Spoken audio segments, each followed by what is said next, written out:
A gente decidiu casar no começo de 2013, foi em fevereiro de 2013.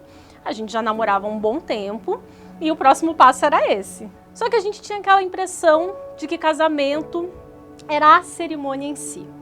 Eu acho que é meio natural que a gente pense isso, né? Todos nós pensemos isso de pronto. Quando fala em casamento, a gente pensa na cerimônia. Então, o que vai ter no buffet? Como que vai ser a decoração? E o vestido da noiva? A gente se apega muito a esses detalhes que são interessantes. Isso também faz parte do processo. Mas, no fundo, a gente achava que isso era o mais importante. Então, quando a gente começou a conversar sobre casamento, quando nossa relação já tinha ido de 4 para 5 anos, a gente começou a conversar sobre casamento, mas sempre pensava que, poxa, a gente não tem dinheiro para casar. Essa era a nossa resposta. A gente não casava por nenhum outro motivo. Todas as outras barreiras do que a gente entendia se devia ser um casamento ou não já tinham sido ultrapassadas. Então, a gente já pensava muito parecido, a gente tinha a mesma visão de mundo, visão ideológica, política, estava tudo muito semelhante. De Deus, né, principalmente. E a gente ficava preso nessa história de que precisa fazer uma grande festa, precisa tornar-se disso um grande evento. E a gente ficava postergando o nosso sonho de ficar junto, de casar mesmo, para realizar isso que, nesse dia, a gente se deu conta que não era um sonho nosso. Em fevereiro de 2013, um casal muito querido, amigo nosso, viu a gente ali muito entrosado na escola sabatina. Nós éramos professores da escola sabatina aqui na Igreja Central de Cuiabá, e eles viram a gente muito entrosados ali, e aí eles fizeram um comentário muito despretensioso. Nossa, vocês combinam muito, vocês são muito próximos, assim, vocês estão namorando há bastante tempo, nem aí, vocês não vão casar? Muita gente já falava isso pra gente, assim, essa pergunta, né? Ah, e aí, não vai casar? Enfim, mas com eles foi diferente, a gente parou pra responder mesmo. Olha, pois é, a gente tem vontade, mas falta dinheiro. E aí foi o suficiente pra eles falarem, ah, falta dinheiro, então peraí. E isso foi logo no fim, assim, do período ali da escola sabatina. Eles falaram, vem cá que a gente quer conversar com vocês. Então a gente nem foi pro culto nesse dia, porque eu costumo dizer que eles ministraram pra gente ali nesse dia. A gente não foi pro culto, a gente não precisou ir pro culto, porque a gente precisava ter essa conversa. A gente precisava de alguém que nos orientasse nesse sentido. E eles foram enviados por Deus, com certeza. E aí eles tiveram essa conversa com a gente, nos mostrando que cerimônia, a decoração, o buffet, as daminhas de honra, enfim, o vestido de noiva, tudo isso é muito legal, mas que não é a essência.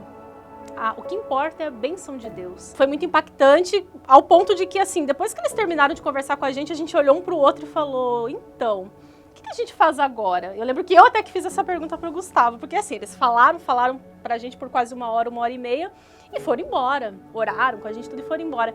E eu virei pro Gustavo e falei, ok, a gente faz o que agora? Ele falou, marca a data do casamento. Então assim que o pastor desceu, depois do culto, a gente marcou a data do casamento para um feriado, ou seja, isso foi em fevereiro, meados ali de fevereiro, e a gente marcou pro dia 2 de junho, que na época era um feriado de Corpus Christi.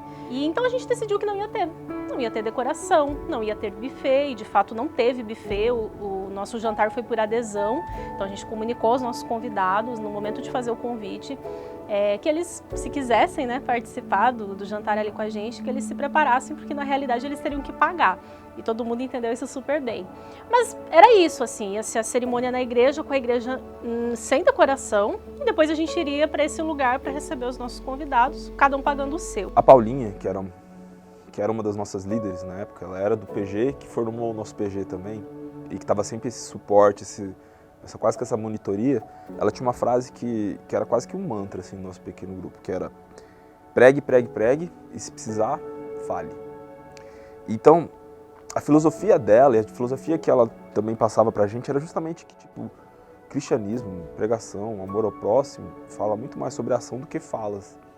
Então, nesse momento, a gente tinha muito medo até do julgamento que as pessoas iam ter da gente, dos nossos amigos ali. E nenhum deles perdeu muito tempo com isso. Quando eles descobriram que a gente estava precisando de ajuda, todo mundo começou a se mobilizar para ver como que eles poderiam ajudar e por que queriam participar disso. Então, nosso casamento virou um casamento no sentido de comunidade mesmo, assim. Aí, no domingo, foram todas elas para a igreja, para decorar a igreja. Então, a Paulinha, eu lembro que eu fui domingo lá à tarde, porque aí elas decidiram que a gente ia fazer uma decoração toda também de folhas e tudo. Então, a gente pegou o outro pessoal ali que sobrou do nosso PG e foi atrás de folha de ficus nas pracinhas da cidade. De toda a mobilização, tiveram algumas coisas muito engraçadas, interessantes que a gente ficou sabendo depois. Uma delas, por exemplo, foi que a própria Paulinha, ela tinha um casamento também naquele final de semana, afinal de contas era um feriado, em Rondonópolis.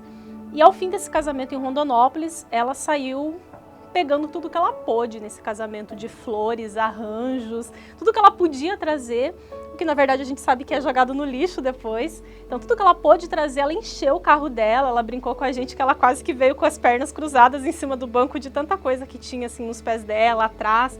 Enfim, vieram de Rondonópolis para cá, ela e o esposo, com um carro tomado de flores desse casamento para ver o que poderia aproveitar.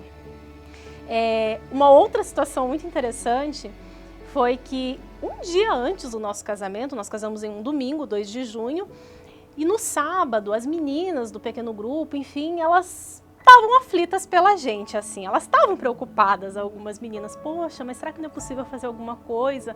E aí elas resolveram pegar o carro, sair um pouquinho, dar uma volta depois do pôr do sol de sábado, e aí de repente elas olham e vem uma noiva chegando em uma igreja para casar. E aí elas ficam observando aquela noiva, aparentemente a noiva achou que não tinham tantas pessoas assim ainda, acho que a noiva ficou pronta antes, então a noiva não desceu. Elas viram essa noiva chegando, mas a noiva não desceu do carro. E aí elas tiveram quase que a ideia ao mesmo tempo dentro do carro. Elas foram para casa, trocaram de roupa, colocaram uma roupa básica e foram a esse casamento de alguém que elas nem conheciam, assistiram a cerimônia. E ao final elas procuraram as pessoas ali responsáveis por esse casamento, enfim, as pessoas que estavam ali, o cerimonial, e pediram para eles, olha, temos uma amiga nossa que vai casar amanhã e ela não tem decoração. Essa decoração aqui que vocês têm provavelmente vai ser jogada no lixo. A gente pode ver o que a gente aproveita? E eles deixaram.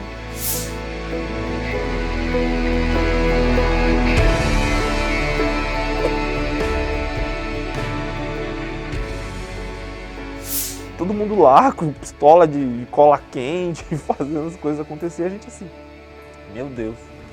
E esse só um pedaço da decoração, né? Porque daí quando a gente abriu isso para outras pessoas, a gente tinha mais um monte de coisa para definir, assim, que estava mais ou menos definido. Então, por fim, o pessoal da nossa banda, que tocou as músicas, também era o nosso pequeno grupo. E todas as pessoas que estavam ali, tinham participado de alguma forma do casamento, cara.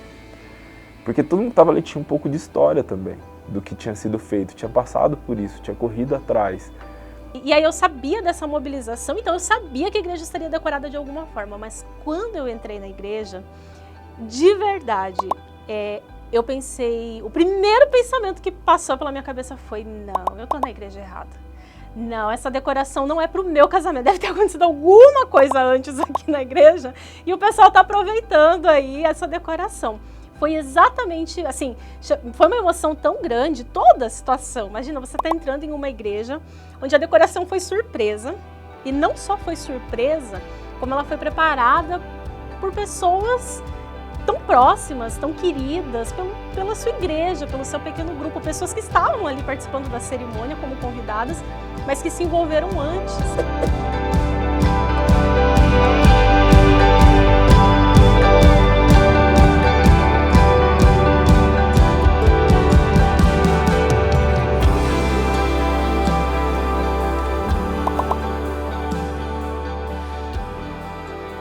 Eles tornaram especial porque o envolvimento deles, hoje falando, parece que é tudo tão pouco, sabe? Porque foi muito mais. Eles se envolveram de tal forma numa necessidade nossa que isso chegava a doer, assim, sabe? Nada reflete mais a missão da Igreja Adventista do que o pequeno grupo. É ali que, para mim, todo o nosso senso de missão, todo o nosso objetivo se explana para a comunidade. Então, o pequeno grupo ele teve uma influência no batismo da Dai. O pequeno grupo teve uma influência na nossa comunhão com Deus. O pequeno grupo teve uma influência no fato da gente ter decidido se casar, quando a gente se casou, e no tipo de relação que a gente se construiu a partir daí. Eu vejo a força da comunidade nisso que eles realizaram pela gente. Eu vejo a força da comunidade em cada ato ali que eles que eles praticaram naquele final de semana. Desde a mobilização, de repente, de se expor numa cerimônia de casamento onde sequer haviam sido convidadas, né, no caso das meninas, quanto às outras meninas que passaram a tarde toda de domingo ali se preparando e arrumando a igreja e fazendo às vezes de decoradoras mesmo. A cerimônia estava para começar, elas ainda estavam lá terminando, sabe? E então, assim, eu vejo que o amor movimentou, que o amor deu força para que essa comunidade, que é o nosso pequeno grupo, pudesse fazer algo por nós, mesmo que na verdade a gente não merecesse. Mas isso também não me dá o direito de achar que eu precise retribuir, que eu estou em dívida com eles, porque amor não é isso. Amor não é a gente ter dívida. Amor a gente aceita.